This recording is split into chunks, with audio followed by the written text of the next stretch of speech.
Despite scientific findings which emphasize fluidity in sexuality, sexual orientation is still being presented to the contrary as fixed and unalterable. The American Psychological Association, for example, has long documented that many people report having undergone notable shifts in their patterns of sexual attraction, behaviors, or orientation identities over time.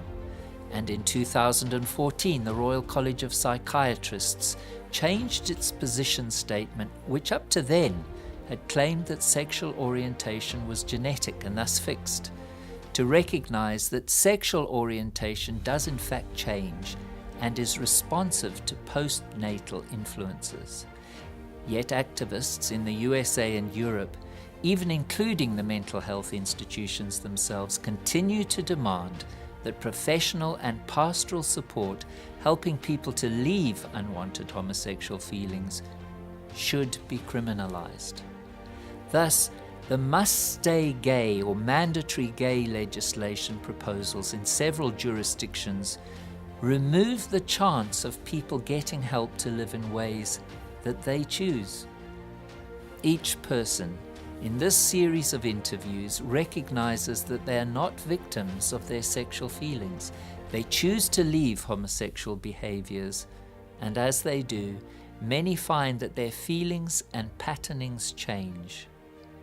Listen to this.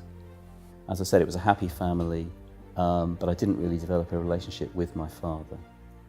The relationship with my mother was very good, and then probably became too good, and so I see now that I identified greatly with my mother and could never work out how to connect with my father. So when I came to puberty, when I became a teenager, when sexuality started, it never developed in the standard way. So I had same-sex attraction from a very early age. And looking back again, I think that is, I was trying to connect with my father and never did. And this led me off in the wrong direction.